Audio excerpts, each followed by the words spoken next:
ओम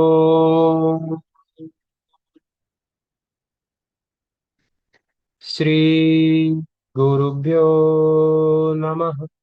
ओम सहना भवतु, सहनौ भुनक्तु, सह वीर्यं करवावहै, तेजस्विनावधीतमस्तु मा विद्विषावहै। ओम शांति शांति शांति।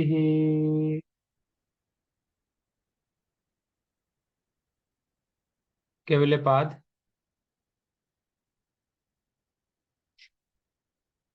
तो अभी तक तो मुझे लगता है आप लोगों को रट जाना चाहिए, जो जो भी हम इसमें से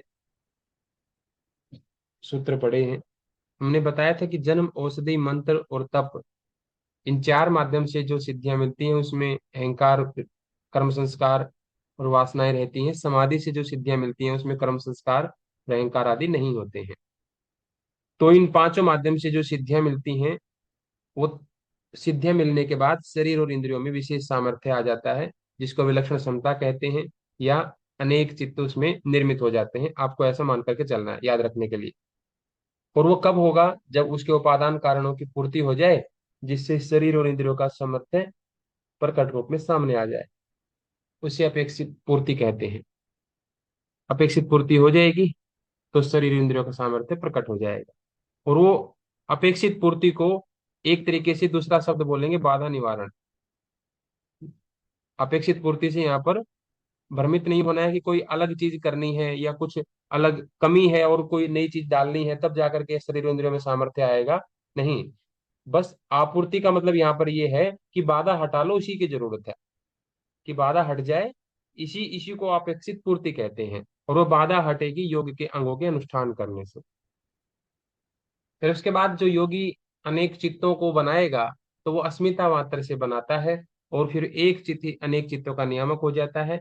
लेकिन जो समाधि वाला चित्त होगा, ध्यान वाला जो चित्त होगा, और ध्यान के द्वारा, समाधि के द्वारा जिसने सामर्थ्य अर्जित किया होगा, सिद्धि प्राप्त की होगी, तो उसमें कर्म संस्कार और वासनाएं नहीं रहेंगी। क्योंकि समाधि वाला साधक शुरुआत से ही निष्काम कर्म करता है, उसको सिद्ध योगी बोलते हैं, इसलिए उसमें कर्म संस्कार नहीं आता। बाकी अन्य क्या करते हैं? शुक्ल कृष्ण और शुक्ल कृष्ण कर्म करते हैं, इसलिए उनमें कर्म संस्कार आ जाते हैं। बाकी तीनों जो कर्म करते हैं उसका उनको फल मिलता है, और उसी के फल को भोग करने के लिए उनके भीतर वासनाएं उत्पन्न हो जाती हैं। जिन कर्मों का उनको फल भोगना होगा उसी अनुरूप उनकी वासनाएं पैदा हो जाती हैं, और जो कर्म संस्कार फिर बन जाएगा। और ये कर्म संस्कार जाति देश काल में व्यवधान पड़ने पर भी, उसके बावजूद भी ये कर्म संस्कारों में व्यवधान नहीं पड़ सकता। जाति देश काल ऊपर नीचे हो जाए, लेकिन कर्म संस्कार बदलेगा नहीं।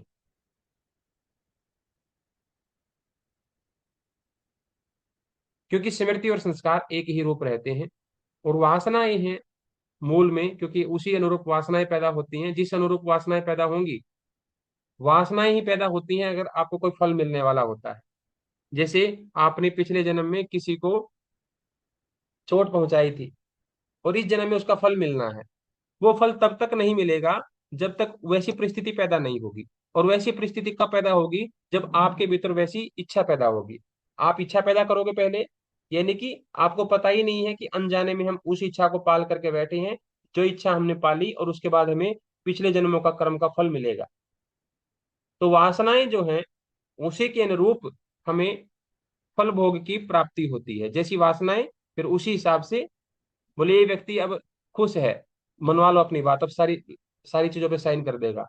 अभी ये गुस्से में है, बोले अभी मत जाना इसके पास। यानी कि अनुकूलता पा करके वासनाएं अनुकूलता देती हैं पुराने वाले कर्मों को, तो वासनाएं पैदा हो जाती हैं। तो फिर पुराना फल भोग भी, फल जो कर्मों का फल है वो भी भोगने की अनुकूलता मिल जाती है। तो वासनाओं में से बताया कि एक वासना है नित्य बने रहने की। ये वासना अनादिकाल से चली आ रही है, और ये वासना अनेक वासनाओं का संग्रह कर देती है। और वो अनेक वासनाएं, अन्य वासनाएं क्यों संग्रहित हो जाती हैं? तो चार हेतु बताए उसके। एक है, नाम से ही हेतु है, यानी कि चार कारण बताए। कारण को संस्कृत में हेतु बोलते हैं। तो चार कारण बोल दो आप, या चार हेतु बोल दो ना। हेतु शब्द से आप थोड़ा सा कंफ्यूजन हो सकता है, क्योंकि इसमें भी हेतु शब्द है। कारण बोल सकते हैं कि वासनाओं के संग्रह का कारण चार है। एक में हेतु, फल, आश्रय और आलंबन। अगर ये चारों ना रहे तो वासनाओं का संग्रह ना हो, और वासनाओं का संग्रह ना हो तो वैसी परिस्थिति निर्मित ना हो जब आपको फल भोगना है। अब ये वासनाएं की बात की गई कि भाई अतीत अनागतम, यानी कि जो भी धर्मों में काल का भेद हो सकता है, धर्म में काल का भेद होने से, लेकिन जो धर्म है, जो अतीत हो गया है, जो अनागत है, जो अभी प्रकट नहीं हुआ है, वो तो स्वरूप में विद्यमान रहता है।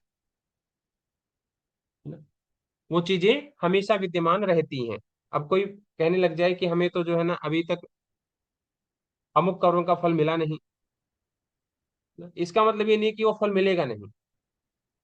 आपने चोरी करी थी, अब बोलेंगे अभी तो पकड़े नहीं गए, 20 साल तो हो गया, अभी तक तो पकड़े नहीं गए हैं। 20 साल तो हो गया शराब पीते हुए, अभी तो पकड़े नहीं गए हैं, अभी तो बीमारी ने पकड़ा नहीं है। कोई बात नहीं। वो इसका मतलब ये नहीं है कि बीमारी आएगी ही नहीं, ऐसा तो असंभव है।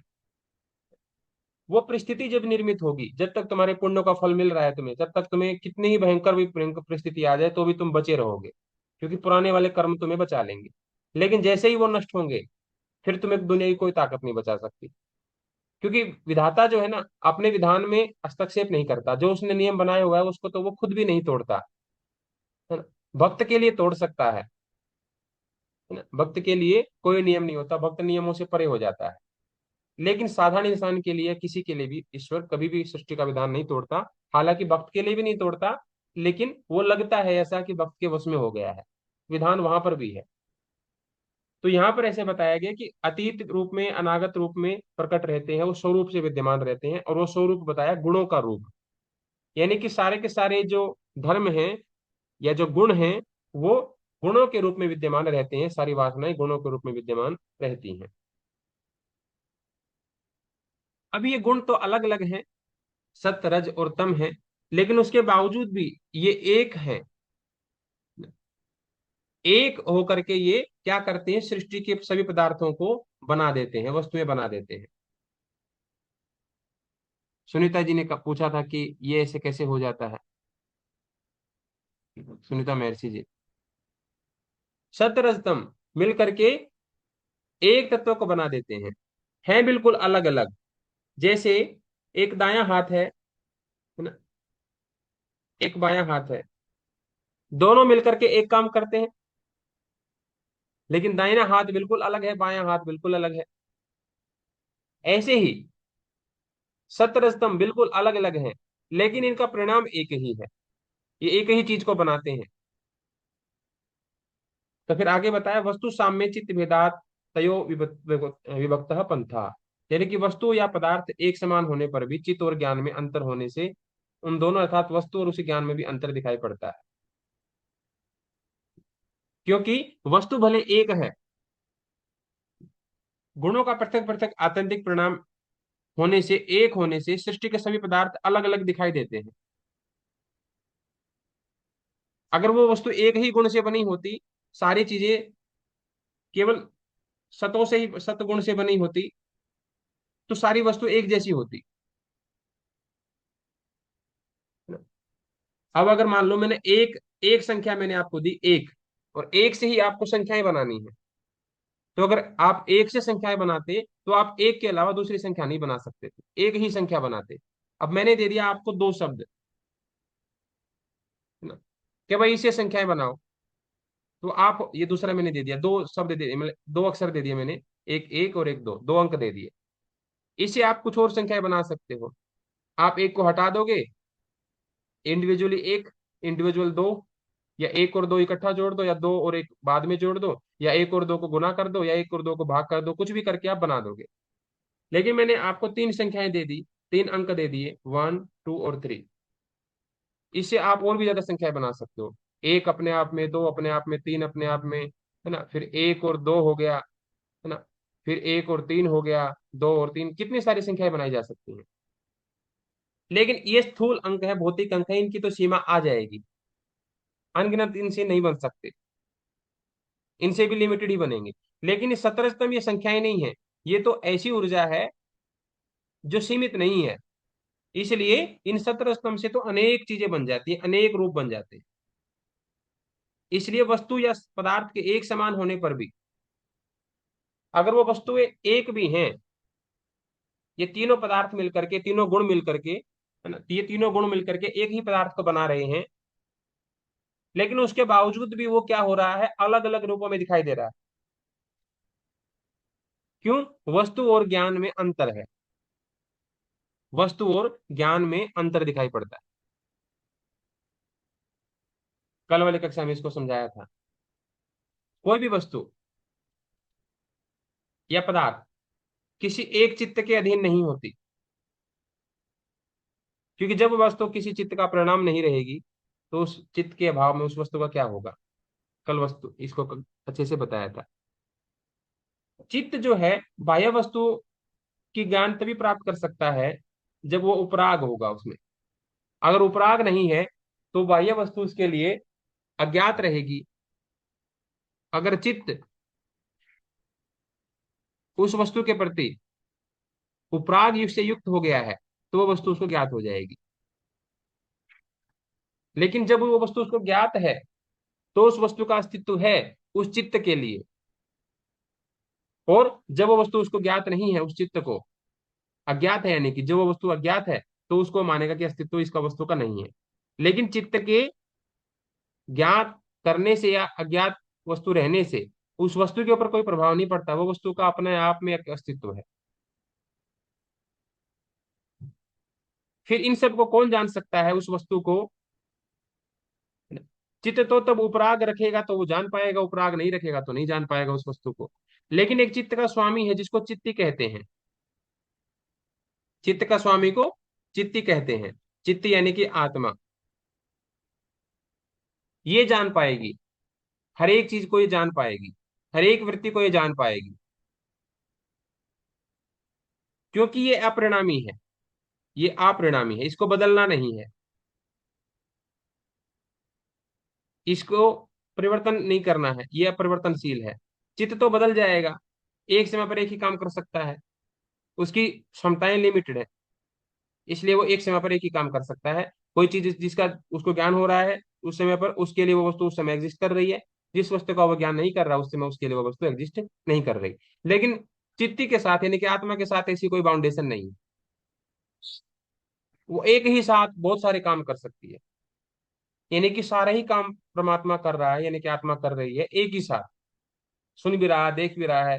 तदे जति तन्ने जति तदूरे तदवंति की, तदंतर से सर्वस्व तदु सर्वस्या से बाह्यता। वो हर एक काम कर रहा होता एक ही साथ, क्योंकि वो मन नहीं है ना। मन भी कितना वेगवान है, यहाँ बैठे तुरंत अमेरिका चला जाएगा। लेकिन परमात्मा मन से भी बहुत ज्यादा, अनंत गुना ज्यादा। तो इसलिए चित्ती को, यानी कि आत्मा को सब पता रहता है। मन केवल तभी पता लगा पाता है किसी चीज का जब वो उससे उपराग रख रहा हो, यानी कि जब उसके प्रति अटैचमेंट हो, लगाव हो, अदरवाइज वो उसको ज्ञान नहीं कर सकता। क्यों नहीं कर सकता? क्योंकि चित्त दृश्य होने के कारण से, प्रकृति से निर्मित है ये, इसलिए स्वयं ज्ञानवान नहीं हो सकता। क्योंकि जब है ही जड़, ये बना ही प्रकृति से है। जैसे रोबोट है, अब रोबोट बोले वही बिल्कुल इंसानों की तरह बात कर रहा है। ग्रोक जो है, देखो आप उससे बात करके किसी ने किया होगा, बिल्कुल एज इट इज लोग उससे बात कर रहे हैं। स्पेशली लड़कियां उससे बहुत चैटिंग कर रही हैं, बातें कर रही है। कुछ सजेस्ट करो, आज क्या रेसिपी, ये कैसे बनाएं, कहाँ टूर करना चाहिए, सब घूमना चाहिए, कहाँ जाना चाहिए, सारी चीजें उसके साथ पूछ रही हैं, बातें कर रही हैं। चलो कोई कहानी सुनाओ, कुछ भी अलग अलग टाइप की चीजें हो रही हैं। यानी कि धीरे धीरे वो लग रहा है कि वो सब कुछ बता सकता है, लेकिन उसके बावजूद भी वो एक इंसान को रिप्लेस नहीं कर सकता। करता हुआ दिखेगा, लेकिन एक इंसान को रिप्लेस नहीं कर सकता। वो रिप्रोडक्शन नहीं कर सकता, वो मेडिटेशन नहीं कर सकता, वो मर नहीं सकता, पुनर्जन्म नहीं हो सकता उसका। यानी कि वो खुद जड़ है, वो चेतन की तरह से बिहेव नहीं कर सकता, भले करता हुआ दिख सकता है, लेकिन चेतन की तरह वो हो नहीं सकता कभी भी। वो रहेगा जड़ ही। उसको किसी न किसी की जरूरत पड़ेगी ही पड़ेगी, खुद से वो क्रिएट नहीं कर सकता। इसलिए रोबोट जो है, यानी कि चित्त जो है, एक ही समय पर वो चित्त भी रहे और विषय भी रहे, ऐसा संभव नहीं है। क्योंकि ज्ञान होता है विषयों का, और उसे ज्ञान करता है चित्त।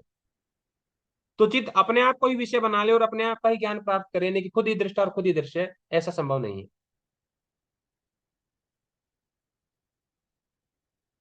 पहली बात, एक चित्त अपने आप को देख ही नहीं सकता।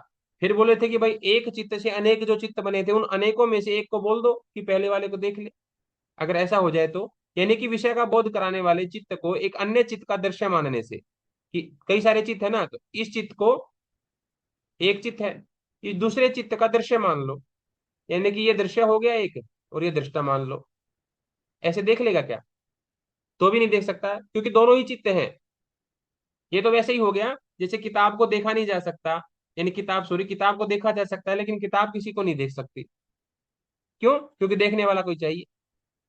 तो फिर केशव ने क्या किया, बोला देखने वाला चाहिए नहीं कि दूसरा कोई चाहिए, तो एक किताब और उठा के ले आया। बोले कि अब तो देख लेंगी, एक ये है और एक ये है, ये किताब इस किताब को देख लेगी, तब भी नहीं देख सकती, है ना। तो एक चित्त दूसरे चित्त को देख ले, ये भी संभव नहीं है। एक चित्त अपने आप को देख ले, ये भी संभव नहीं है।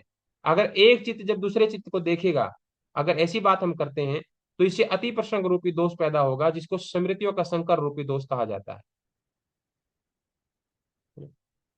स्मृतियों का संकर रूपी दोष, इसका नाम दिया गया। इसमें ये दोष आ जाएगा, इसलिए नहीं देख पाएगा। जैसे बोलते हैं ना कि भाई तुमने तो दोनों तरह की बातें कर दी, तुम्हारी बात से कट रही है। तुमने जो कहा, वो तुम्हारी कही हुई बात तुम्हारी ही बात से कट रही है, मुझे कुछ कहने की जरूरत नहीं, तुम अपनी बात का ही खंडन कर रहे हो। बोला वो कैसे? बोले कि इससे कि एक चित्त दूसरे चित्त का अनुभव करने लग जाए, इससे क्या होगा? इससे तुम्हारी स्मृति पर मुझे डाउट है कि तुम्हें आज तक एहसास ही नहीं हुआ कि एक किताब को पढ़ने के लिए दूसरा व्यक्ति चाहिए, यानी कि जड़ है ये, तो चेतन चाहिए, है ना। तुमने एक जड़ वस्तु के सामने दूसरी जड़ वस्तु ले आए और बोले कि ये देख लेगी इसको, यानी कि तेरी स्मृति में दोष पैदा हो गया है। हाइब्रिड है तेरी बुद्धि, है ना। सही बुद्धि नहीं है तेरी, ओरिजिनल नहीं है, दोष है इस बुद्धि में। इसको बोलते हैं स्मृति संकर रूपी दोष, कि तूने हेतु ठीक नहीं लगाया, तेरी बात से ही कट रही।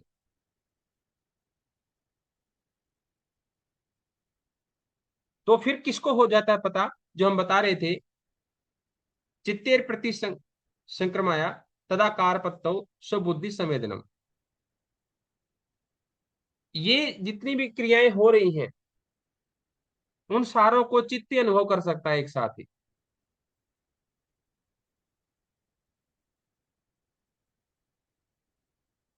चित्त ही कर सकता है चित्त का अनुभव। चित्त को अगर अपना अनुभव करवाना है, तो चित्त ही कर सकता है। तुम्हें अगर अपने शरीर में क्या क्या बीमारियां हैं, क्या क्या चीजें हैं, अगर तुम्हें जानना है, तो जा करके तुम्हें डॉक्टर के पास उधर मशीन में जाकर के फिट होना पड़ेगा, वो बता देगा तुम्हारे ब्लड में क्या क्या है। तुम्हें अगर अपने अंतर मन की दशा का पता करना है, तो खुद नहीं पता कर सकते। खुद अपने आपका कौन आकलन इतना खराब करेगा, अपने आप को आकलन इतना कौन खराब करता है कि अपने आप को दोष दे? दूसरा बता देगा तुम्हारे भीतर क्या क्या कमियां हैं। अपने आप को अंडर में एस्टिमेट कौन कौन करता है? कोई कोई ही करता है, नहीं तो हमेशा अपना आकलन तो बढ़ चढ़ करके ही करता है हर एक व्यक्ति।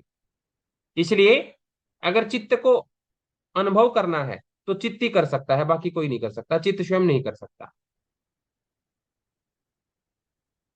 ठीक है, तो ये बात यहां पर बताई थी। अब आगे है कि चित्ती चित्त का अनुभव कर ले, तो ये कैसे होता है? चित्ती, यानी कि सॉरी, चित्त अपने आप का अनुभव नहीं कर सकता, ये बात तो ठीक है। एक चित्त दूसरे चित्त का अनुभव नहीं कर सकता, ये भी बात ठीक है। लेकिन चित्ती चित्त का अनुभव कर लेता है, ये कैसे हो सकता है? बता तो दिया था पहले कि वह अपरिणामी है, अपरिवर्तनशील है, इस कारण से कर लेता है ना। प्रति संक्रम से रहित है आत्मा, इसलिए कर लेती है। लेकिन महर्षि पतंजलि और थोड़ा सा कह रहे हैं कि दृष्टि दृश्यो प्रत्यम चित्तम सर्वार्थम। प्रक्रिया बता रहे हैं कि बता तो दिया था कि अपरिणामी होने से, अपरिवर्तनशील होने से, लेकिन कैसे, प्रक्रिया क्या है? कि चित्त का दृष्टा व दृश्य के साथ संबंध हो जाने से वह सभी अर्थों वाला प्रतीत होता है। क्या बताया? दृष्टा और दृश्य, दृष्टा और दृश्य,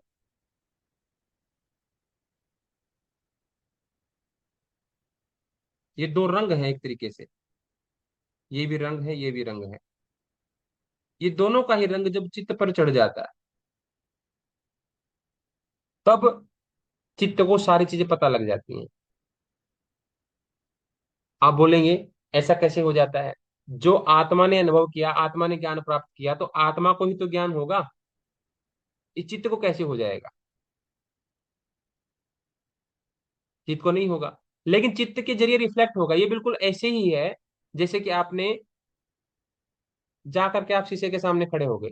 शीशा खुद को नहीं देख पा रहा है, लेकिन आप अगर शीशे में अपना चेहरा देखेंगे तो वो चित्त में वैसा ही परिभाषित होगा, आभासित होगा कि जैसे आप ही सामने खड़े हो, एक और व्यक्ति सामने खड़ा है। कितनी चीजें उस शीशे के सामने, दर्पण के सामने आप ले आएंगे, तो सारी चीजें वो दर्पण में दिखने लग जाएंगी। तो यही है कि जैसे ही चित्त दृष्टा और दृश्य के साथ संबंधित होगा, वो सारे अर्थों वाला प्रतीत होगा कि चित्त तो ये भी है, चित्त तो वो भी है, चित्त तो ऐसा है, चित्त तो वैसा है।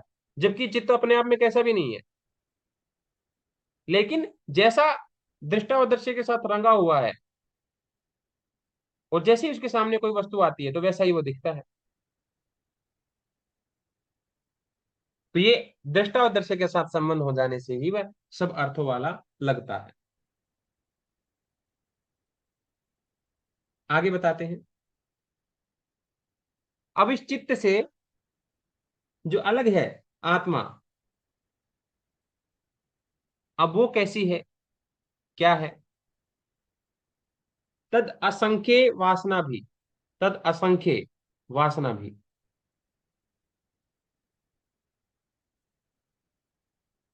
चित्रमपि,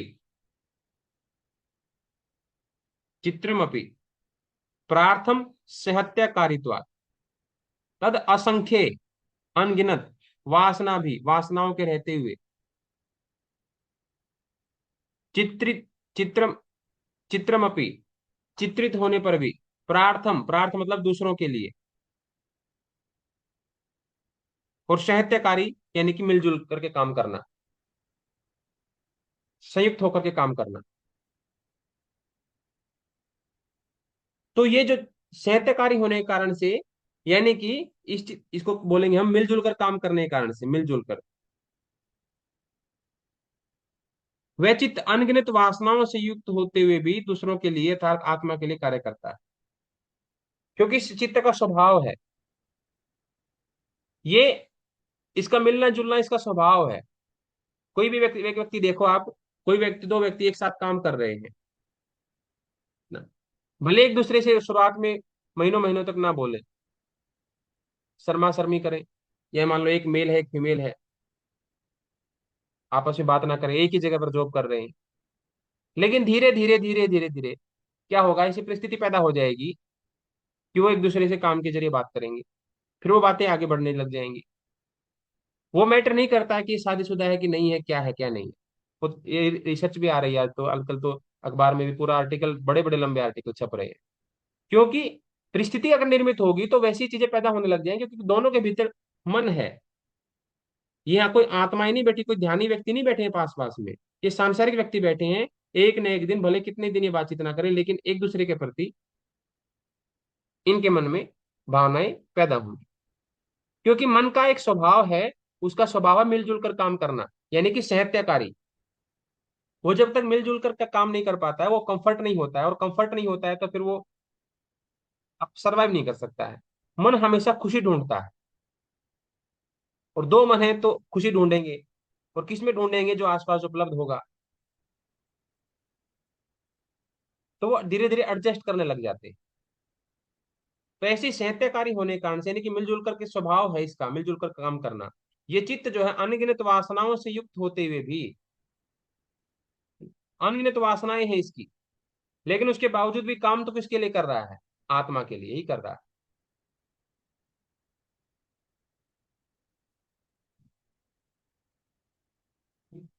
तो ये जो है, ये इसलिए बताया ताकि ये ना लग जाए कि चित्त अपने आप से कोई अलग ही कार्यक्रम रच रहा है, यानी कि आत्मा की सत्ता को, आत्मा की एग्जिस्टेंस को चुनौती दे रहा है। आत्मा के पास जो ताकत है, चित्त के पास जो सामर्थ्य है, वो दोनों इक्वल हैं, बराबर हैं, है ना। महर्षि पतंजलि इसको थोड़ा सा नॉर्मलाइज करने के लिए बात कह रहे हैं कि भाई आत्मा की से सत्ता खंडित नहीं होती है, कि भाई चित्त अपने आप में सारी चीजें कर ले रहा है, सारी चीजें हो रही है, तो फिर आत्मा की जरूरत क्या है। बोले कि चित्त जो भी कार्य कर रहा है वो कर भी आत्मा के लिए रहा है, तो आत्मा की सुपेरियरिटी से खत्म नहीं हो जाती, है ना। चित्त में अनगिनत सामर्थ्य हैं, अनगिनत वासनाएं हैं उसके पास, और उन वासनाओं के अनुरूप वो जितने भी काम करता है, अच्छे या बुरे, जो भी करवाता है, वो ये, उसका उद्देश्य ये नहीं होता है कि वो खुद उसका भोग भोग ले, क्योंकि वो तो खुद भोग ही नहीं सकता, वो तो जड़ है। खुद तो वो भोग भोग ही नहीं सकता, खुद उसका आनंद ले ही नहीं सकता। तो अल्टीमेटली वो कर तो चित्त के लिए, आत्मा के लिए रहा होता है, चित्ती के लिए। जैसे डाकू रत्नाकर नए नए चोरी करता रोज, नए नए लोगों को लूटता, और तरह तरह के सोने चांदी के आभूषण घर में ला करके रखता। एक दिन एक साधु आए, रोक लिया उन्होंने जंगल में डाकू रत्नाकर ने, तो बोले कि जो जो है निकाल दो सब। साधु को भी पता था कि ये रास्ता जो है जंगल का रास्ता है और अंधियारा है, और यहाँ पर डाकू रत्नाकर रहता है, रात को वो लूटता है, चोरी करता है। बताया गया था उस साधु को, लेकिन साधु तो साधु होता है। बोले कोई बात नहीं, देख लेंगे, जाना तो इसी रास्ते से और इसी समय जाना है।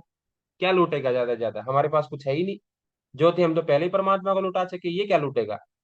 अब देखते हैं डाकू रत्नाकर को, कि वो हमारे पास ऐसी कौन सी चीज है वो जो लूट सकता है। तो साधु तो चला गया। तो पहले तो डाकू रत्नाकर को यही समस्या हुई कि इतनी रात को कोई आता नहीं है, और ये मस्ती से चला हुआ आ रहा है, इसकी चाल में कहीं भी भय नहीं दिख रहा है। बोल ठहर जाओ, वो जो जो है निकाल दो, तुम्हें पता नहीं है कि मैं डाकू रत्नाकर हूँ, इस समय पर मैं लोगों को लूटता हूँ। तो बोले पता तो है। बोले फिर भी आ गए। बोले कि तुम्हें नहीं पता कि मैं साधु हूँ, लोकेशना पुत्रेशना वित्तेषणा पहले ही छोड़ चुका हूँ, मेरे जीवन समर्पित कर चुका हूँ। अगर अभी भी मैं भयभीत रहूं, तो फिर मेरा साधु बनने पर मुझे अपनी शंका होगी। मुझे मृत्यु का भय नहीं है। बोले कि चलो बड़ी बड़ी बातें मत करो, पैसा निकालो, जो भी धन संपत्ति सारी निकालो। तो साधु ने बोला कि मैं दे दूंगा जो तुम्हें मेरे पास है, देख लो, ये सारी पोटली तुम्हारे पास रख दी। बोले ये बताओ कि जो तुम करते हो, ये किसके लिए करते हो और क्यों करते हो। बोले अपने परिवार के पोषण के लिए। बोले कि अब तुम्हारा परिवार तुम्हारे इस कर्म में तुम्हारा भागीदार है कि नहीं है। बोले मतलब ये बुरा काम है। बोले है तो है। बोले कि जो बुरा काम है उसका बुरा फल मिलता है। बोले है। तो जो तुम जिनके लिए करते हो ये बुरा काम, उसमें तुम्हारा परिवार तुम्हारा सहयोग करता है कि नहीं करता है। बोले कि हाँ, सब मेरे परिवार के सब लोग मेरे साथ हैं। बोले उसका जो फल मिलेगा उसमें भी साथ होंगे वो। बोले कि हाँ, उसमें भी साथ होंगे। बोले कि मैं यही बैठा हूँ, पहले कंफर्म करके आओ, ये जो आभूषण तुम चुराते हो और अपनी परिवार को दे करके आते हो, तो पहले उनसे पूछ करके आओ कि मैं ये चोरी करके लाता हूँ और इसका जो परिणाम मिलेगा, यानी कि चोरी का जो परिणाम होता है, बुरा परिणाम होता है इस जन्म में या अगले जन्म में, तो उसको भी आधा आधा बांटोगे कि नहीं बांटोगे। तो जा करके अपनी पत्नी से पूछता है ठाकुर रत्ना का, गले में हार लगाता है। तो बोली बड़ा सुंदर हार है। तो फिर ठाकुर रत्नाकर पूछता है कि मुझे ये बताओ, ये जो मैं हार लेके आया हूँ चोरी करके लाया हूँ। तो उसकी पत्नी ने तुरंत गले से हटा करके नीचे फेंक दिया। तो मुझे ये बताओ कि इसका जो परिणाम मिलने वाला है, उसमें तुम मेरा भागीदारी करोगी कि नहीं करोगी, है ना। आहार तो तुमने पहन लिया, लेकिन उस चोरी का जो परिणाम मिलेगा उसमें भी भागीदारी होगी कि नहीं होगी। बोली उसमें मेरी कोई भागीदारी नहीं, मेरे कहने से तुम करके लाते हो, मैं तो सोचा तुम कमा के लाते होगे, खरीद के लाते होगे। चोरी में मुझे कोई साझेदारी नहीं है, जो तुम कर रहे हो तुम्हारा हिस्से में आएगा। लेकिन डाकू रत्नाकर तो इतने वर्षों तक चोरी कर रहा था, इतने लोगों की उसने हत्या कर दी, लेकिन उसको आज तक यही नहीं पता था कि मैं जिसके लिए कर रहा हूँ, किसके लिए कर रहा हूँ, उसको यही नहीं पता था। वो ये मान के चल रहा था अपनी अपनी कल्पना से कि मेरे भागीदारी है, मेरे साथ है सब लोग। लेकिन पहली बार पूछा तो पहली बार ही मना हो गई। तो डाकू रत्नाकर में महर्षि वाल्मीकि बन गए।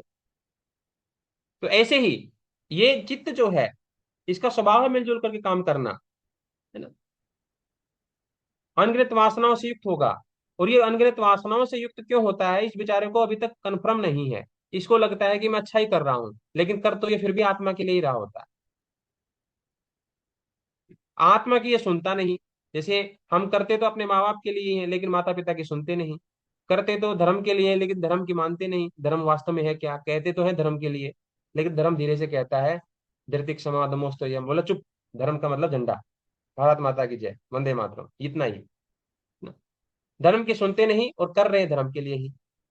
तो आत्मा की सुनते नहीं, कर रहे हैं आत्मा के लिए ही। मन का स्वभाव है अनगिनत वासनाओं से युक्त होकर के भी वो आत्मा के लिए ही कार्य करता है। दूसरा तो कोई है ही नहीं जिसके लिए वो कुछ कर सके। फिर अचानक से एक दिन पता लगता है, अच्छा अच्छा तुम्हें ये जरूरत थी, गड़बड़ हो गई, कोई बात नहीं। तो ऐसे ही जो है, तद असंख्य वासना भी चित्रम विपरार्थम साहित्यकारित्वा। तो ये चित्त और आत्मा का यहाँ पर संयोग बताया कि इनका आपस में क्या संबंध है, और इनकी भिन्नता बता दी। तो अब ये जो आत्मा है, इसको अगर जानना है कि ये भाई ये वास्तव में क्या चाहती है, इसको तो समाधि के जरिए पता लगेगा, है ना। अब कोई व्यक्ति कह दे मैंने सोचा कि इसको ये पसंद है, फिर दूसरा कहेगा ये बच्चा भूखा, ये रो रहा है। मुझे लगता है, दो व्यक्ति खड़े हैं यहाँ पर, एक कह रहा है कि मुझे लगता है ये भूखा, इसको रोटी चाहिए। एक कह रहा है नहीं नहीं, मुझे लगता है इसको किसी ने पीटा है, इसलिए रो रहा है। अरे नहीं नहीं, मैं पक्का कह सकता हूँ गारंटी के साथ ये भूखा है, ये इसलिए रो रहा है। दूसरा कहेगा मैं भी गारंटी के साथ कह सकता हूँ ये इसको किसी ने पिटाई करी है इसलिए रो रहा है। बोले तुम्हें कैसे लगता है, तुम हर बात मेरी काटते हो। दूसरा बोले तुम भी तो मेरी काटते हो, है ना। ये तो बच्चा रो ही रहा था, ये दोनों आपस में झगड़ा करने लग गए। झगड़ा हो गया, पिट गए, है ना। सेम ऐसे ही जैसे एक केस हुआ ना, पति पत्नी, पत्नी ने पति के साथ झगड़ा कर लिया, एफआईआर लिखवा दी, जाकर के पुलिस एफआईआर करवा दी उधर। तो एफआईआर करवाने के बाद उन्होंने बुलाया पति पत्नी को। तो रात्रि का समय था, दरोगा जो है, दरोगा अपना 8 बजे के बाद 8 PM पी रखा था। तो उसने आते ही पति को पीटना शुरू कर दिया, बिना किसी मतलब के। जांच पड़ताल की बजाय उसने आते ही पति को पीटना शुरू कर दिया। पत्नी साइड में खड़ी खड़ी देख रही। तो फिर उसके जो अधिकारी थे, बड़े जो अधिकारी थे, एसपी डीएसपी, उन्होंने क्या कर दिया, उन पति पत्नी को तो वापस भेज दिया, उस दरोगा को सस्पेंड कर दिया। लड़ाई किसी की, नुकसान किसी का, नौकरी किसी की चली गई। यानी कि बेचारा रो रहा है, इससे कोई पूछ नहीं रहा है, अपने अपने आइडिया लगाने पर सब लगे हुए हैं। तो अब आत्मा क्या चाहती है, अगर ये जानना हो तो फिर महर्षि पतंजलि कहते हैं तो भाई समाधि से ही पता लगेगा कि आत्मा क्या चाहती है। अभी तो अपने अपने मन, अपना चित्त जो है अलग अलग आइडिया लगा करके अलग अलग वासनाओं के जरिए काम करता चला जाता है, लगता है कि मैं आत्मा के लिए कर रहा हूं। तो ये तो फिर समाधि जब लगेगी और विवेक ज्ञान जब होगा, तब इसको पता लगेगा वास्तव में जरूरत क्या थी। डाकू रत्नाकर की तरह भर भर के पैसा लेके आ रहा, चोरी करके लेके आ रहा है, लेकिन उसको ये नहीं पता कि बच्चों को वास्तव में जरूरत क्या है, संस्कार की जरूरत है, तुम्हारे साथ की जरूरत है, धन दौलत की नहीं। तो ऐसे विवेक ज्ञान जब होगा तो पता लगेगा आत्मा को जरूरत क्या है, आत्मा को क्या पसंद है। तो जब आत्मा की पसंद और नापसंद पता लग जाएगी विवेक ज्ञान के द्वारा, तो कैसी स्थिति होगी, उसकी पहचान क्या है, कि आत्मा का स्वरूप हमने जान लिया विवेक ज्ञान के द्वारा। उसकी पहचान यही है कि विशेष दर्शी ने आत्म भाव भावना विनिवृत्ति, कि जब समाधि के द्वारा विवेक ज्ञान की प्राप्ति होगी, तो चित्त और आत्मा के भेद को प्रत्यक्ष कर लेने वाले योगी की आत्म भाव विषयक जिज्ञासाएं सर्वथा निवृत्त हो जाएंगी। पहला लक्षण उसका ये होगा, क्या हो जाएगी, अपने से संबंधित जो आत्म भाव, अपने से संबंधित जो जिज्ञासाएं हैं, वो उसकी समाप्त हो जाएंगी। कि मैं कौन हूं, मैं कैसा हूं, मैं क्यों हूं, मैं कहाँ हूं। सामान्यतः प्रश्न होते हैं इंसान के, एक उत्तर देता है संसार, मैं कौन, बोले ज्यादा बातें मत कर, तू केशव। मैं कहाँ हूँ, बोले ज्यादा बुद्धि लगाने की जरूरत नहीं है, तो धरती पे है, यहाँ है, तुम्हारे गांव का नाम ये, शहर का नाम ये, राज्य का नाम ये, देश का नाम ये, बात खत्म। यानी कि एक जिज्ञासा उठती है, उसको पहले ही ऐसा उत्तर मिल जाता है जो आंशिक रूप से, व्यवहारिक रूप से तो सत्य है, लेकिन पारमार्थिक रूप से वो उत्तर सत्य नहीं है। लेकिन उसकी जिज्ञासा को वही दूसरा उत्तर मिल गया, तो उसकी जिज्ञासा वहीं शांत हो गई। अगर उसकी जिज्ञासा को वो उत्तर ना मिलता, तो वो उत्तर बहुत गहराई तक ढूंढता चला जाता, ढूंढता चला जाता, ढूंढता चला जाता। इसलिए आत्म भावना से संबंधित जो जिज्ञासाएं होती हैं, यानी कि मैं कौन हूं, मैं कैसा हूं, मैं कौन, कहाँ हूं, आदि आदि जो जिज्ञासाएं हैं, उन सारी जिज्ञासाओं का निवारण हो जाता है जब विशेष दर्शी ने आत्म भाव भावना विनिवृत्ति, यानी कि जब समाधि के द्वारा, विवेक ज्ञान के द्वारा, जब आत्मा और चित्त के भेद का पता लग जाता है, उसी दिन जिज्ञासाएं समाप्त हो जाती है, तब तक चलती रहती है। और उसके बाद क्या होता है, चित्त की स्थिति कैसी रहती है जब उसको जिज्ञासाएं सारी समाप्त हो जाएं, आत्म भाव विषय विषय से संबंधित, तो तदा विवेक निम्नम कैवल्य प्रागभारम चित्तम।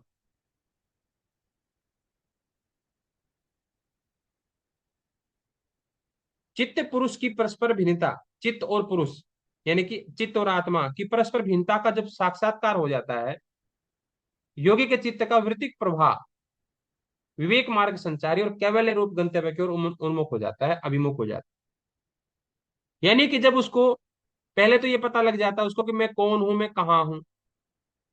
अब केशव एक जगह खड़ा है ना, एक तरफ इधर रास्ता जा रहा है, एक तरफ इधर जा रहा है। यहाँ लिखा हुआ है कि इंसान इधर जाए, ये परमात्मा का मार्ग है। इंसानी शरीर इसलिए मिला है परमात्मा को प्राप्त करने के लिए। एक यहाँ लिखा हुआ है जानवर इधर जाए, इधर वाले रास्ते पर। अब केशव को शंका हो रही है कि मैं हूं किस कैटेगरी में, पता ही नहीं है। संशय हो गया कि मैं इंसान हूं, मनुष्य हूं। मैंने तो साइंस पढ़ रखी है, उसमें तो एनिमल लिखा हुआ था कि मैं एनिमल हूं।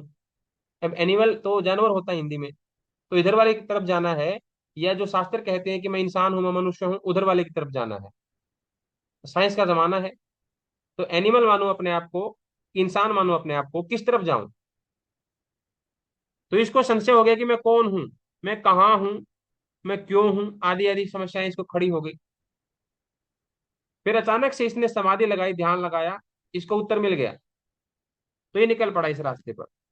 तो अब जब इस रास्ते को चूज कर लेता है, चुन लेता है, तो इसकी चित्त की वृत्तियां अब कैसी होंगी, ऐसी वृत्तियां इसके भीतर आएंगी जो विवेक मार्ग संचारी होंगी, विवेक मार्ग को ही आगे बढ़ाने वाली होंगी। बोलेगा ठीक किया तूने, ठीक किया, आगे रास्ते पे चलता चल, चलता चल। ऐसी वृत्तियां बार बार आती जाएंगी जो बार बार इसको आत्मविश्वास से भरेंगी कि तूने ठीक किया, यही विवेक का मार्ग था, तूने विवेक मार्ग चूज किया है, आगे बढ़ता जा, आगे बढ़ता जा। और कैवल्य रूप गंतव्य की ओर अभिमुख होता जा, आगे कैवल्य है, चलता चल, चलता चल, चलता चल। ये जो है चित्त और पुरुष की भिन्नता के बाद, जानकारी के बाद ऐसी स्थिति होगी चित्त की।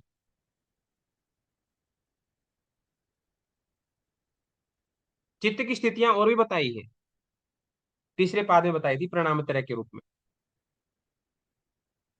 वहां पर भी महर्षि पतंजलि चित्त की स्थिति बता रहे हैं कि समाधि की अवस्था में कैसी स्थिति होगी, निरोध प्रणाम निरोध की स्थिति में कैसी स्थिति होगी चित्त की, समाधि में कैसी स्थिति होगी, एकाग्रता में कैसी होगी। और यहाँ पर बता रहे हैं चित्त और पुरुष की परस्पर भिन्नता को अगर जान लिया तो चित्त की स्थिति कैसी होगी। तो चित्त कैसा हो जाएगा, विवेक मार्ग संचारी और कैवल्य रूप गंतव्य की ओर अभिमुख, यानी कि कैवल्य की ओर अभिमुख, यानी कि उसका मुख जो है कैवल्य की ओर होगा। उसी को लगातार देखता जाएगा और चलता जाएगा। जिस मार्ग पर चलेगा उस मार्ग का नाम है विवेक मार्ग। और उस मार्ग पर आगे चल करके क्या मिलेगा, कैवल्य रूपी मंजिल। ठीक है, ये उसको प्राप्त हो जाएगा।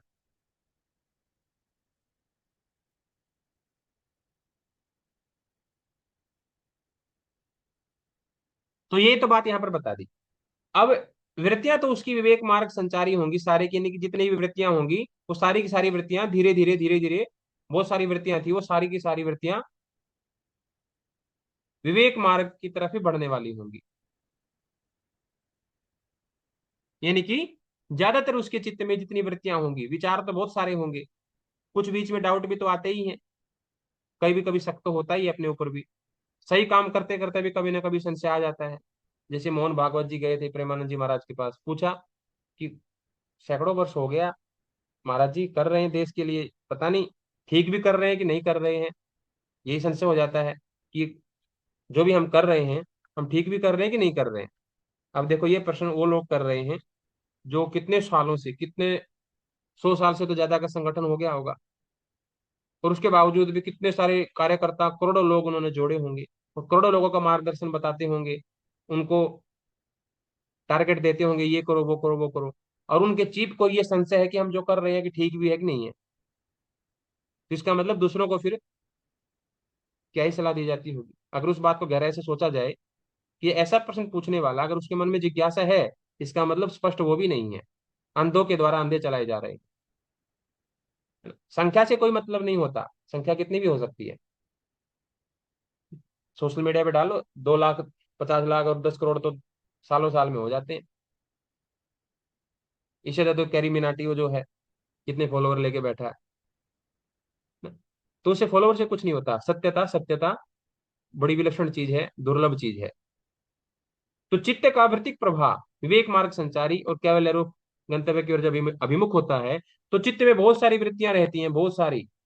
75% वृत्तियां मान लो कि सारी की सारी विवेक मार्ग को ठीक बताती हैं, लेकिन 25% फिर भी ऐसी रह जाती हैं जो इसमें पूरी तरह से संलिप्त नहीं होती, यानी कि गंतव्य मार्ग की तरफ, यानी कि विवेक मार्ग की तरफ झुकाव जिनका नहीं होता। तो फिर क्या होता है, वो कुछ वृत्तियां तो यहाँ पर आ गई हैं, ठीक है, वो तो अब धीरे धीरे जो इस मार्ग पर आ गई है, वो वृत्तियां तो अब धीरे धीरे नष्ट होने लग गई है, खत्म। एक वृत्ति यहाँ पर आई, खत्म। एक वृत्ति दूसरी आई, खत्म।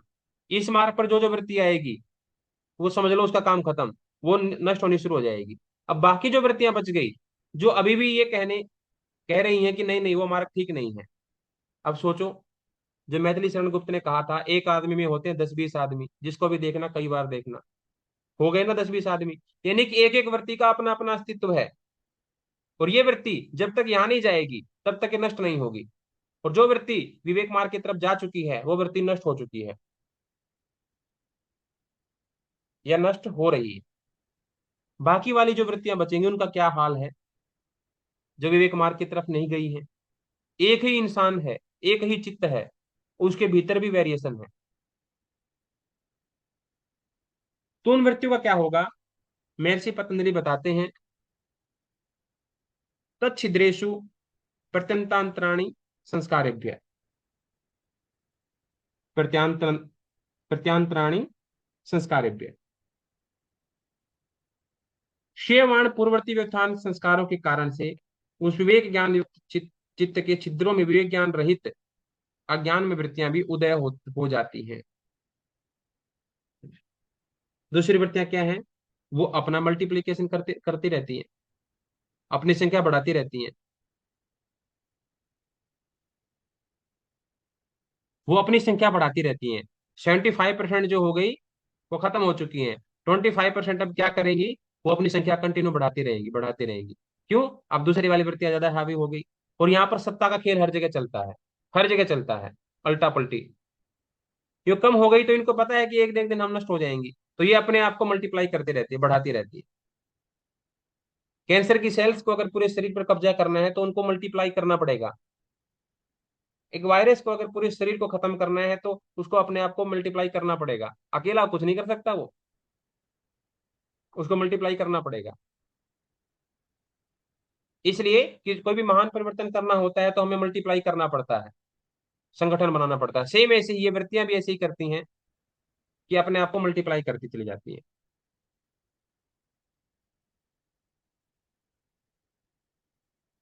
और खाना में शाम क्लेश वदुक्तम, तो इन वृत्तियों का, जो 25% वाली रह गई, ये बीच बीच में जो पैदा हो रही थी, इनका क्या करें। तो ये जो है,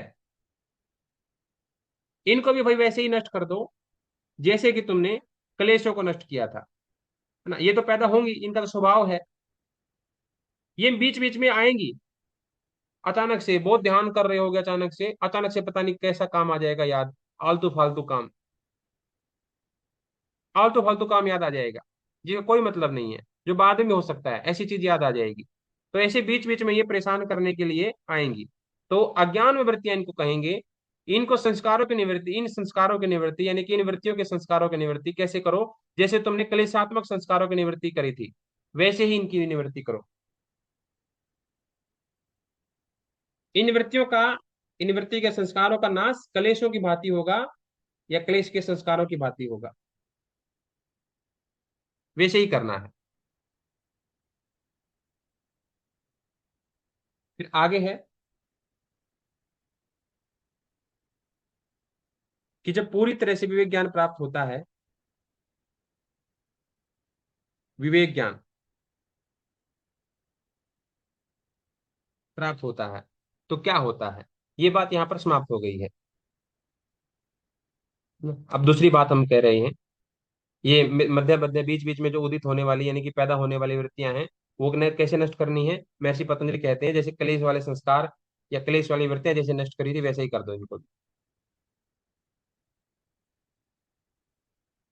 तो विवेक ज्ञान की बात अब आती है कि विवेक ज्ञान जब होता है, एक तो पता लग गया हमें कि भाई जब विवेक ज्ञान होगा, पुरुष और चित्त की भिन्नता का जब आभास होगा, तो एक घटना तो ये घटेगी कि विवेक मार्ग की तरफ व्यक्ति चला जाएगा। जब व्यक्ति को सही और गलत का पता लग गया तो वो सही की तरफ ही जाएगा, कभी भी गलत को चूज नहीं करेगा, कोई भी व्यक्ति हो चाहे दुनिया का खराब से खराब, दुष्ट से दुष्ट व्यक्ति भी, अगर उसको ये पता लग जाए कि सही और गलत क्या है, तो सही की तरफ ही जाएगा, वो गलत को कोई नहीं चूज करेगा। असल में जो भी वो कुछ कर रहा होता है वो उसको सही मान करके ही कर रहा होता है। अगर उसको वो गलत सोचे तो वो करे ही नहीं। गलत कोई नहीं अपनाएगा, कोई भी व्यक्ति हो चाहे। अगर गलत को अपनाया हुआ है तो जाहिर सी बात है उसने उसको सही माना हुआ होगा, तभी वो गलत को स्वीकार कर रहा है। अगर कोई व्यक्ति अपना विनाश कर रहा है तो समझ लो उसने उस विनाश में विकास को देखा होगा, उसको विकास कहा गया होगा, तभी वो उस विनाश को समर्थन कर रहा है। जिस दिन उसका पता लग जाएगा कि विनाश का नाम ही विकास रखा गया है आजकल के जमाने में, राम का, रावण का नाम राम रख दिया गया है ना, तो बेचारा वो तो राम की पूजा कर रहा था, उसको क्या पता था? रावण का नाम चेंज करके राम रख दिया है। जिस दिन उसको पता लगेगा, फिर उस दिन वो सही राम को ढूंढेगा। जिस दिन उसको पता लग जाएगा विनाश ही विकास है, तो फिर वो विकास को ढूंढेगा, विकास क्या है। तो ऐसा ही जो है, विवेक ज्ञान प्राप्त के बाद एक तो विवेक मार्ग संचारी हो जाएगा साधक। आगे क्या होगा? परसंख्याने अपि कुशीदस्य सर्वथा विवेक ख्याति धर्म एक समाधि। और क्या होगा? विवेक ख्याति जब आ जाएगी, फिर साधक विवेक मार्ग संचारी हो जाएगा, है ना। अब वो रास्ते पर ही आ गया है। विवेक ख्याति का मतलब, विवेक ज्ञान का मतलब गूगल मैप। ये गूगल मैप, गूगल मैप ने क्या किया? तुम्हें हाईवे पर ला करके खड़ा कर दिया। पहले तुम गलियों में उलझ रहे थे कि हरिद्वार वाला रास्ता कौन सा है, तो विवेक ज्ञान ने तुम्हें मार्गदर्शन कर दिया, एक गुरु की तरह से मार्गदर्शन कर दिया। तुम भटक रहे थे, तुम्हें एक लाइन पर लगा दिया, तुम्हें सड़क बता दी, ये सीधी जाएगी। अब जब तुम सीधे चलने लग गए हो, तो गूगल मैप की जरूरत नहीं है, बोले कि गूगल मैप कर दो बंद, अब तो सीधा रास्ता है। तो विवेक ख्याति में भी फिर तुम्हें अनुराग नहीं रखना है, बोले नहीं नहीं, गूगल मैप ने इतनी देर तक कितना सहयोग किया, 1 घंटे से भटके हुए थे, गूगल मैप ने इतना सहयोग किया, नहीं अभी भी गूगल मैप से ही चलेंगे। तो ऐसा हटने की जरूरत है, जरूरत ही नहीं है, बिना वजह डाटा खर्च कर रहे हो। तो विवेक ख्याति में भी अब अनुराग रखने की आवश्यकता नहीं है। अब वो पूर्ण विवेक ख्याति प्राप्त हो गई है। पहले वो बैसाखी प्रति विवेक ख्याति, यानी कि पहले उस विवेक ख्याति को उपकरण की जरूरत थी, अब स्वाभाविक रूप से विवेक ख्याति आ गई है। पहले उपकरण के द्वारा आई थी वो, यानी कि गूगल मैप की जरूरत थी, उसको भी विवेक ज्ञान ही बोलेंगे, सही समय पर यूज कर लिया उसको। और जब सही रास्ता पता लग गया, तो फिर वो पूर्ण विवेक ख्याति है, अब कोई संशय नहीं रहा, अब तो सीधा रास्ता। और जब पूर्ण विवेक ख्याति प्राप्त हो जाती है, तो अचानक से देखो, अरे बड़ी मुश्किल से पहुंच गए, है ना, मिल गया रास्ता, तो अचानक से खुशी आ जाती है कि सही रास्ते पे निकल आए, अब आया सांस में सांस। तो ऐसे ही धर्म में एक समाधि नामक दशा तब प्राप्त होती है जब पूर्ण रूप से विवेक ख्याति प्राप्त हो जाती है। और पूर्ण विवेक ख्याति तब कब प्राप्त होती है? जब ये गूगल मैप वाली विवेक ख्याति में अटैचमेंट नहीं रहता। एक व्यक्ति को सब कुछ ज्ञान है, आज किसी से पूछ लो, किसी के पास ऐसा कोई नहीं कहेगा कि मेरे को ज्ञान नहीं है। बस 2 सेकंड का उसको टाइम दे दो, सब कुछ उसको ज्ञान है। 2 सेकंड के बाद वो सारी चीजें बता देगा। क्यों? गूगल है ना, सब कुछ एआई है और गूगल है। जानकारी को किसी के पास कमी नहीं है, तुरंत बता देगा। ज्ञान की कमी नहीं है। लेकिन पूर्ण ज्ञान तो तभी माना जाएगा जब गूगल की भी जरूरत ना रहे, एआई की भी जरूरत ना रहे। उसको बोलते हैं पूर्ण विवेक ख्याति। और फिर उसके बाद आएगी धर्मिक समाधि। आनंद भी तभी आएगा जब खुद दिमाग में आ जाए सारी चीजें। किताबें तो सबके पास सब चीजें हैं, जब वो सारी किताबों का ज्ञान भीतर आ जाएगा, आनंद तो तभी आएगा। तथा क्लेश कर्म निवृत्ति। उस धर्म में एक समाधि से क्या होगा? अविद्या आदि क्लेश और कर्माशय का सर्वथा नाश हो जाता है। धर्म में एक समाधि से अविद्या आदि क्लेश और कर्माशय का हमेशा नाश हो जाता है, सर्वथा नाश हो जाता है। अविद्या, अस्मिता, राग, द्वेष, अभिनिवेश, कितना परेशान किया था इन्होंने। विवेक ख्याति जब आएगी, है ना, यानी कि हरिद्वार जब पता लग जाए हरिद्वार पहुंच गए, तो अचानक से शांति आ जाएगी हृदय में। ऐसे ही जब ब्रह्मिक समाधि हो जाएगी, तो क्लेश, कर्म, ये जो है सर्वथा इनका नाश हो जाएगा कर्माश से। और तदा सर्वावरण मलापेतस्य जानस्य अनंत्या जेयम अल्पम। जब अविद्या आदि क्लेश और कर्माशय की निवृत्ति हो जाएगी, तो फिर तो अब तुम्हारे बुद्धि के ऊपर कोई भी ऐसा पर्दा नहीं है जो रह गया, सारे के सारे हट गए हैं। काफी सारी चीजें हट चुकी थी। लेकिन एक बार अगर धर्म एक समाधि हो गई और क्लेश और कर्माशय नष्ट हो गया, तो बस यही था लास्ट बाधा। तब सारे आवरण और सारे मल हट चुके हैं। उस चित्त में ज्ञानात्मक प्रकाश का असीम हो जाने से योगी पुरुषों के लिए चिर विषय अल्प रह जाता है। यानी कि अब तो थोड़ी बहुत चीजें रह गई हैं जानने लायक, ऑलमोस्ट हर की पैड़ी पे पहुंचने ही वाले हैं। हाईवे पे खड़े हैं, बस ये देखना है कि 400 मीटर दूरी पर है हर की पैड़ी, बस वहां तक जाना है, थोड़ा सा रास्ता रह गया है। यानी कि जे विषय अल्प रह जाता है, बहुत थोड़ा सा विषय जानने योग्य रह जाता है। सारे आवरण हट गए, सारे टोल प्लाजा पार हो गए, गूगल मैप की भी जरूरत नहीं रही, है ना। सब चीजें हट गई हैं, थोड़ा सा विषय रह गया है, जे विषय अल्प रह जाता है। और तथा कृतार्था नाम प्रणाम कर्म समाप्तिर गुणा नाम। और उस धार्मिक समाधि के द्वारा जो क्लेश और कर्माशय की निवृत्ति हुई थी, उसके बाद कृत कार्य हुए तत्व आदि गुणों के प्रणाम कर्म की भी समाप्ति हो जाती है। यानी कि जब वो गांव में फंसे हुए थे ना, वो गूगल मैप लेकर के, तो आपस में सब झगड़ा कर रहे थे। अरे किसी से पूछ लो, बोले नहीं नहीं गूगल मैप में देखेंगे, तो आपस में किसी की टोनिंग खराब हो गई होगी। फिर वो हाईवे पे आ गए, थोड़ी सी टोनिंग तब बन गई, बोले ठीक है चलो पहुंच तो गए। बोले अब तो खुश हो जाओ, अब तो पहुंच गए रास्ते पर। फिर जब हर की पैड़ी पे तुरंत पहुंच ही जाने वाले होते हैं, उस समय पर पिताजी कहते हैं कि भाई अब मूड ठीक कर लो अपना, सही जगह पे आए हैं, यहाँ पर किसी ने कुछ खुरापात करी तो पिटाई होगी। सब लोग मस्ती से आराम से नहाना, सब मस्ती करना, मजे करना, दर्शन करना, सब बढ़िया से। तो सब लोग खुश होके दिखाओ एक बार। तो ये जितने भी गुण थे, वो सारे के सारे परिणाम कर्म की भी समाप्ति हो जाएगी। कृत कार्य हुए तत्व, जितना इनका काम था वो सारा हो चुका। अब शांति आ जाएगी, परिणाम कर्म की भी समाप्ति हो जाएगी। परिणाम कर्म यानी कि पहले 17 स्तंभ ऊपर नीचे हो रहे थे, कभी ये बढ़ जाता, कभी वो बढ़ जाता, कभी ये बढ़ जाता, कभी वो बढ़ जाता, ये चलते ही रहते थे। लेकिन जब एक बार कर्माशन मिट गए, कलेश मिट गए, उसके बाद ये 17 स्तंभ भी क्या हो गए, इन्होंने भी अपना बदलना, है ना, इन्होंने बदलना अपना बंद कर दिया, ये अब कोई बदलाव नहीं कर रहे। अब तुम्हारी बारी, अब तुम्हारी बारी, अब तुम्हारी बारी, बारी बारी से ऊपर नीचे होते रहते थे। अब ये परिणाम जो है, परिणाम क्रम की भी समाप्ति हो गई। इसी को कहते हैं क्रम। क्षण प्रतियोगी परिणाम उपरांत निर्ग्राह्य कर्म क्रम, क्षण के सामुख्य से बाधित होने वाले और परिणाम के अवसान पर गृहीत होने वाला क्रम है। इसको बस अच्छे डेफिनेशन के रूप में याद कर लो।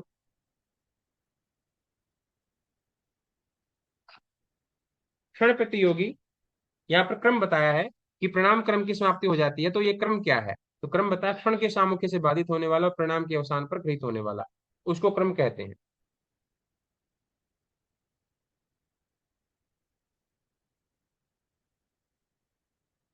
ठीक है, तो ये हो गया। अब चलो फाइनल डेस्टिनेशन में पहुंच जाते हैं। पुरुषार्थ सुनानाम गुणानाम प्रति परशु कैवल्यम स्वरूप प्रतिष्ठा व चित्ती शक्ति रहती। अब ये सारे के सारे 17 स्तंभ बेचारे, चित्त में जितने भी वृत्तियां आ रही थी, वासनाएं आ रही थी, सारी की सारी आ रही थी कि भाई पुरुष के लिए हमें कुछ करना है, क्योंकि चित्त जो है जड़ है, प्रकृति से ही बना है, और प्रकृति का तो पूरा का पूरा प्रयोजन ही जो है पुरुष के लिए है। बेचारी को ये नहीं पता था कि वास्तव में आत्मा को या पुरुष को नीड क्या है। वो अपनी तरफ से हर एक कोशिश करती जा रही थी, जा करके कभी पूछा नहीं, आत्मा की सुनी कभी नहीं, अपने आप आइडिया लगा करके अपने अनुसार जब इच्छा आती मन में उसी के अनुरूप काम करने लग जाती। आज ये इच्छा आ गई तो आज ये कर दिया, आज ये इच्छा आ गई तो आज ये कर दिया, आत्मा से कभी पूछा नहीं। और वो चित्त किसके जरिए कर रहा था वो सारे कार्य? सतर स्तंभ के जरिए। तो अब पुरुष के प्रयोजन के लिए सतर स्तंभ जो आए थे, पुरुष के प्रयोजन के लिए जो चित्त वासनाओं से युक्त हो रहा था, अब ये विरत हो गए हैं, यानी कि इनका काम निपट गया है, इनकी कोई जरूरत नहीं रही। पुरुष को यानी कि एक आत्मा को हर की पेढ़ी यानी कि कैवल्य तक पहुंचाना था, और सब बेचारे अपने अपने आइडिया दे रहे थे और उस आत्मा को भटका रहे थे। अब इनका काम पूरा हो गया, क्योंकि अब पुरुष अपनी जगह पर पहुंच चुका है। तो ये क्या करेंगे, जहां से आए थे वहीं वापस चले जाएंगे, अपने मूल कारण मूल प्रकृति में लीन हो जाएंगे। और आत्मा कहेगी कि मैं अब यहाँ पर रहूंगी, अब तुम वापस जाओ। आत्मा की कैवल्य की अवस्था हो जाती है, यानी कि अपने स्वरूप में आत्मा आ जाती है, उसी को कहते हैं कैवल्य की अवस्था। अभी सारी जड़ प्रकृति ने, चित्त ने, अलग अलग गुणों ने, जाने अनजाने काम तो सारे पुरुष के लिए ही किए थे, बेचारों को बस पता ही नहीं था पुरुष को वास्तव में नीड क्या है। तो इसलिए यहाँ पर ये कैवल्य प्रतिष्ठा हो जाती है। तो ये हमारा इस प्रकार से कैवल्य पाद भी पूरा हो जाता है। इसमें से किसी विद्यार्थी की शंका हो तो आप पूछ सकते हैं, अन्यथा फिर कक्षा को